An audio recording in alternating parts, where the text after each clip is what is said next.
What's up mga langga? Good morning po sa ating lahat mga langga, no?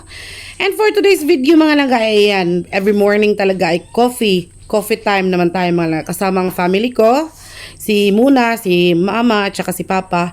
Si Insik po ay wala pa dito. So nandun po sa bayan, meron po siyang hinatid na passenger.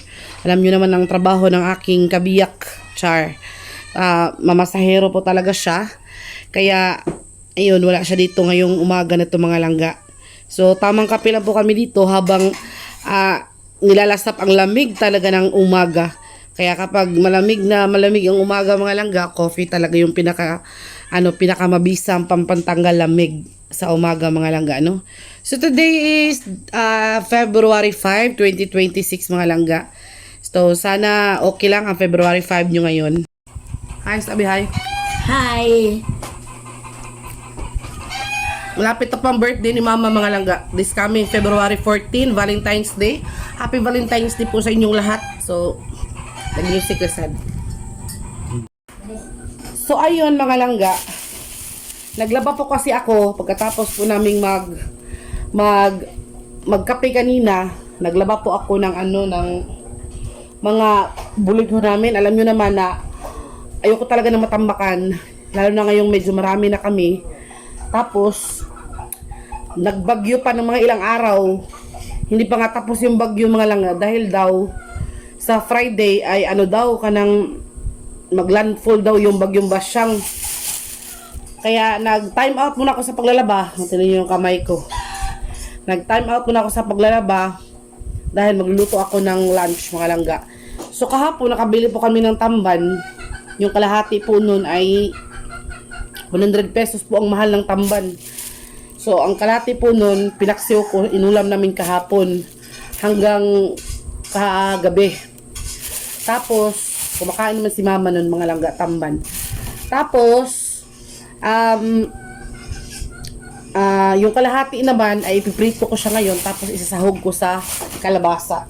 Alam nyo naman kapag Wednesday ay tabo day mga langga, ay nakabili kami kahapon ng isang buong kalabasa mga langga. Oh. Tapos hindi natin ito siya tapos. Hindi natin ito maubos ng isang kainan lang. Ang gagawin ko nito mga langga, ilang beses ko na ito nasubukan. Meron naman tayong ref. And thanks to Tita Vivian dahil meron tayong ref. So since meron tayong ref, kukunin ko lang yung kanyang buto ba, tsaka kanya yung loob niya. Tapos, ilagay natin sa ref yung sobra. And then, nagpabili ako kay Insik kahapon kanina ng sikwa or patola sa Tagalog. Sikwa to sa amin mga langga, sikwa. Maganda to siya sa sa kanang oh yes. So yun nga mga langga, ito yung kalabasa. Ay, tapos wala, ito, patola. Maganda to siya sa mga lagyan ng miswa. Tapos merong ground pork, masarap to sa miswa. Pero wala tayong miswa, ilalagay natin to sa utan. Tapos meron ako ditong natira na sayote, ilalagay natin to mga langga. Yan o, kalahating sayote. Ilalagay natin to sa utan na Bisaya. Kalabasa. Tapos, maglagay tayo ng kamote tops. Since wala tayong kalamugay dito. Sa mga nagtatanong mga langga kung bakit wala kaming kalamugay, ang tanong, kamunggay or ano ba yun sa malunggay sa Tagalog, moringa sa English. Kamunggay na Samoa sa Bisaya mga langga. Natatanong ko yun kung bakit wala kaming malunggay dito, hindi ko po alam yung sagot. Ang alam ko lang how many times na nag-try kaming magtanim ng mga malunggay pero hindi talaga siya tumubo. Kaya ang plano namin, kapag makaano kami ng si Mama sana, meron sana siya mga buto. Try namin ang buto, tapos itanim namin, or kahit branches, tanim namin sa balde, hindi doon sa lupa. Kasi yung lupa kasi namin dito mga langga, malata bitaw siya, kanang maputik ba? Basa yung mga lupa-lupa dito sa amin, lalo na ngayong tagulan. Kaya, nagtanim na sana kami nung medyo mainit, tapos, nanaligsig na siya ma. Nanaligsig na. Sige, bito nag-uwan. Namatay Oh, namatay yung malunggay. Kaya hindi kami nabuhayan talaga ng malunggay dito. Kaya yung dahon na lang namin na gagawin, yung kamote tops na lang. Yung dahon, yung guys kamote ba? tangkong di ay. Wala kayo ko ng tangkong kay gigibahaan. Iko anang tungod lang sa taas yung si tubig niya. Kaya, ay isa. So, ayan, mga langga. Yung kalabasa. Ito, nabayad ko dito mga langga. Nakabayad kami dito ng 75 pesos isa, 2 kilot kalahati. So, hindi naman natin siya maubos agad. Nandito si mama, kailangan natin pakainin ng sustansyang gulay.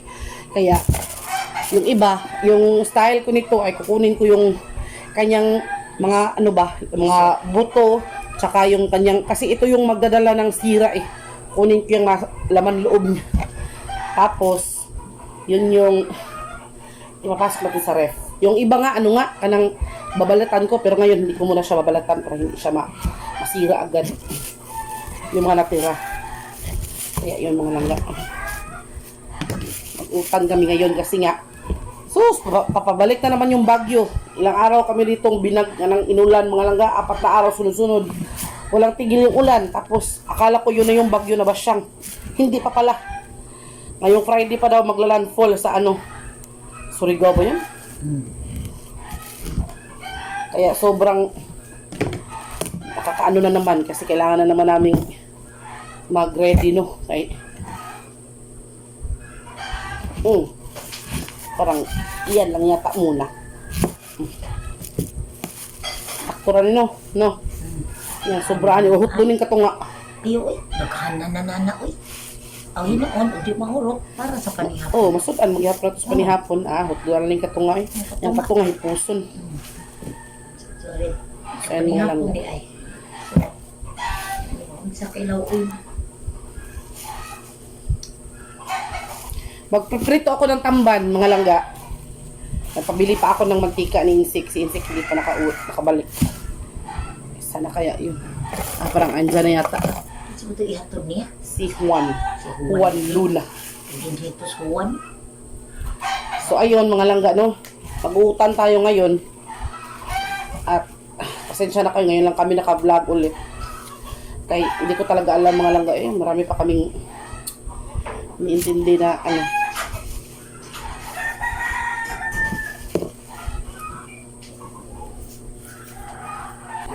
Day, kuarat.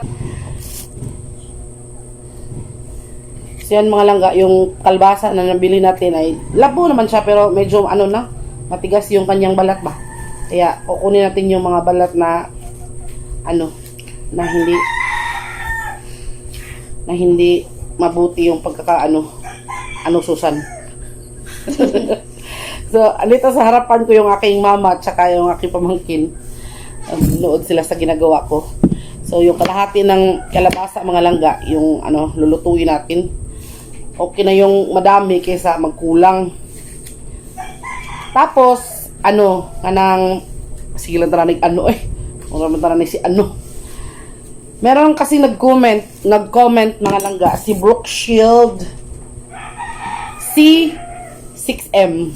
Ang comment niya doon, ang sabi niya, marunong naman magsalita si Muna, naririnig namin. So, hindi ko naman sinabi mga langga na si Muna ay hindi makapagsalita. Ang sabi ko doon sa vlog ko, kung iintindihin mong mabuti, Brookshield, ay kanang makapagsalita si Muna pero hindi talaga totally na marunong. Yung sinabi ko na yung kain niya ay yung pera niya ay ding, mga ganun. Para siyang bata ba? Hindi ko alam na totally pipi siya or totally kanang mute. Yung hindi makapagsalita, hindi siya totally pipi. Pero may mga words na alam niyang sabihin, pero hindi pulido yung pagkakasabi. Yung parang bata lang nagpa-practice pa magsalita. Yun si Muna. Hindi ko sinabi na hindi siya baka ang ibig ipalabas ni Brookshield C6M na nagsisinungaling ako. Kung pwede ko lang sanang pagsalitain si Muna dito sa harapan ng kamera para wala kayong masabi na nagsisinungaling ako, pero nahihiya daw siya. Hindi naman natin pwedeng pilitin yung bata kasi nga hindi pa nga siya pulido magsalita. Hindi ko sinabi na hindi talaga totally makapagsalita. Sana naman intindihin yung mabuti yung sinasabi ko, hindi yung Day. Hindi yung kanang ay sabak na pwede Ay, sama. So, yun nga, yun yung paliwanag ko. Hindi ko sinasabi or hindi ko, kasi baka isipin o baka inisip ni Brooke Shield C6M na nagsisinungaling ako, nagpapawa ako na sabihin ko na yung pamangkin ko ay pipe. Hindi siya pipe. Ano siya kanang late, yung late yung pag, ano niya ba, hindi akma yung edad niya sa kanyang, sa iyang buot bitaw, sa kanyang ugali or sa kanyang mga pinapakita. Hindi akma or bata pa yung kanyang yung bata pa yung kanyang pag-uugali or kanyang buot sa kanyang edad. Kasi si Muna ay 14 years old na eh. 14 years old na si Muna, tapos ano nga, hindi nga siya pulido magsalita. Pero hindi ko sinabi na hindi talaga marunong magsalita. Ito naman talaga si Brooke Shield, no? So ayun, tapos ko nang balatan yung ating kalabasa. Gagayatin na lang natin ito. Pero bago ang lahat, magprito muna ako ng tamban para kapag tapos na ako magprito, sakto na, tapos na din ako maggayat. So habang nagagayat ako, naghihintay tayo sa ating prito, no? So ito yung nabili ko na tamban, mga langga, kahapon. Yan, doon sa doon sa kung sa amin to mga langga, tuloy. Pero dito sa amin, tamban to. Tapos meron din akong natira doon sa galing Midilya na mga putput, mga ganito. At ipiprito na lang din natin siya, no? Tapos nagpainit na ako ng mantika. Nagpainit na din ako ng mantika, mga langga, para iprito ko na siya para yun, tuloy-tuloy na yung trabaho natin sa paggagayat. No? So habang inintay natin na maluto yung prito, bago nito siya i-flip, ay maggayat muna tayo ng mga kakailangan nating gulay. So ito yung una kong hango ng tamban, mga langga.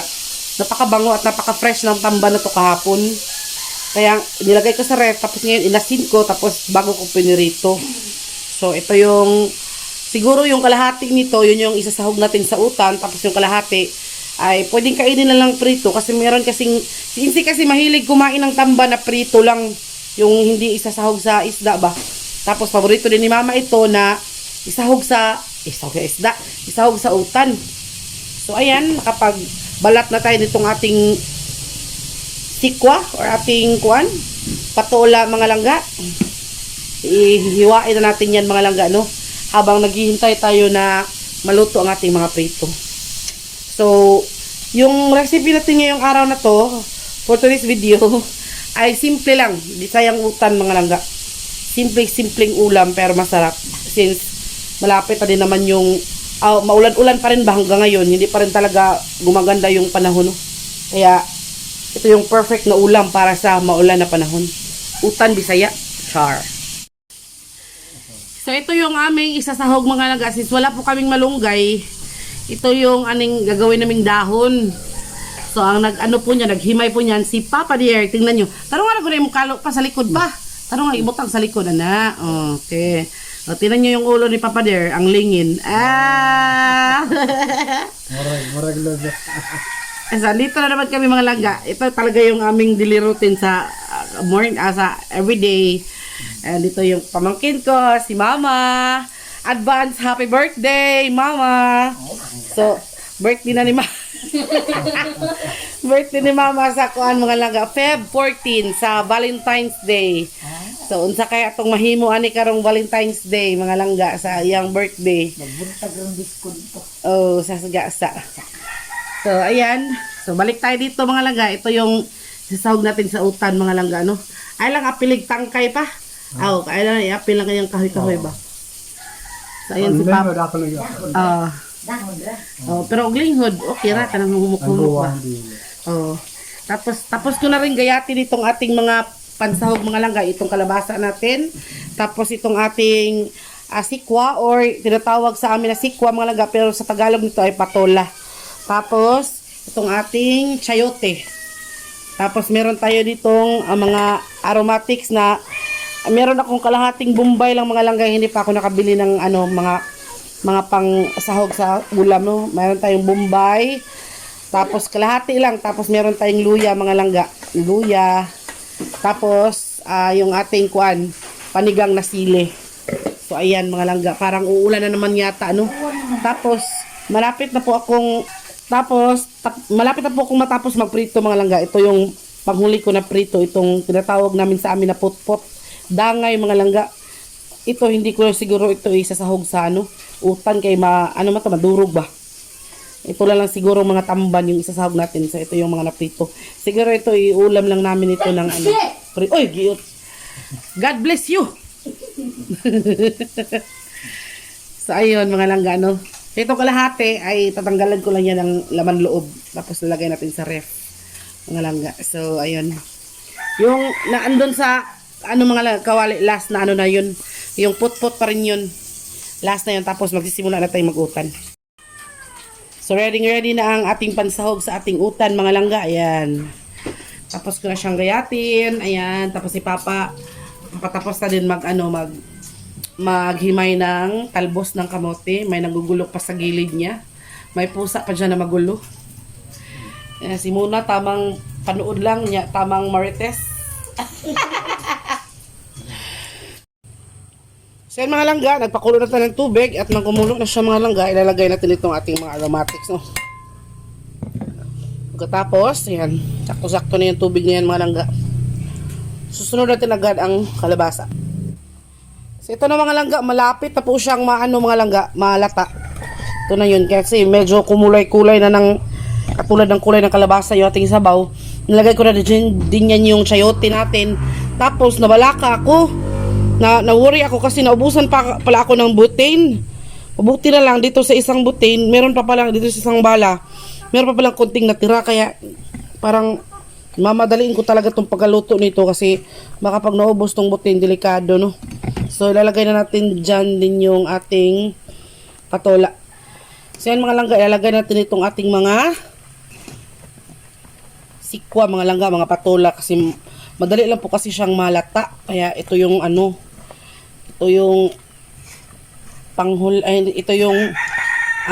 panghuli sa mga sa mga gulay bago yung So ayan. Tapos isusunod na natin itong ating mga isda. So pipili lang tayo dito ng tamba mga ilang piraso. Lagay na natin agad kasi tinimplahan ko na siya Ayan. Magtira lang tayo ng konti. Ang hinap talaga mag-video mga langga pag ikaw-ikaw lang ba. Mag-vlog ng ikaw-ikaw. Hirapan talaga. Kahirap. Ayan. Tapos itira na natin yung iba. Ayan, nalagay na natin yung isda dyan. Lubog na natin yan sa dahon. Sa ilalim. Para mag-combine talaga yung lasa ng gulay tsaka ng isda. So tikman natin ng konti. Tinimplahan ko na siya mga langga.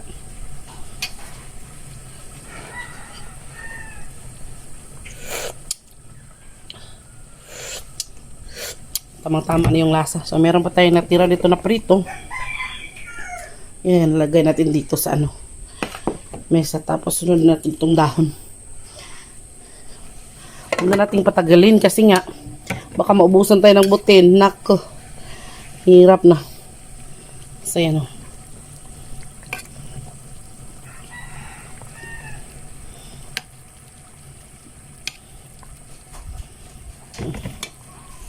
Tapos ito naman, nahugasan na ito mga langga. O, kita nyo yan ha. Pa yan, bagong hugas yan mga langga.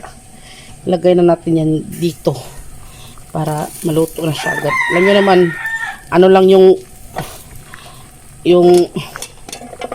nito, yung kalag. Madali lang siyang madali lang siyang lutuin. So ayan, napuno na talaga yung ating kaldero. So tamang-tama ito sa ating mga magulang na mga seniors, mga langga. Ito yung dapat ating ipakain sa kanila para talaga namang masustansya masustansya yung kinakain nila natin, lalo na sa ating mga magulang na mga matatanda na. O diba? Gandang tingnan mga langga. So luto na yan, tapos na natin yung timplahan.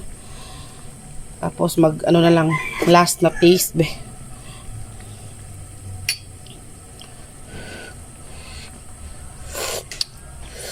Tama na. Tapos, yung ating mga pansahog dyan, yan lang yung muna kasi wala pa tayong ibang mga okra, mga ano pa man. So, kung ano lang yung kaya nating isahog, yun lang muna, no? So, ayan. So, ito na mga langga, no? Ang finished product ng ating utan, Bisaya, mga langga. So, ayan yung ating tamban, yung ating mga gulay. So, umuusok-usok pa itong mga langga. Tapos, ito na yung, maya-maya, abangan nyo ang aming lunch. So, titikman natin, no? Yung lasa ba? Titikman natin yung lasa. So, ito yung titikman natin yung patola, mga langga. So, muna, pamaak na muna.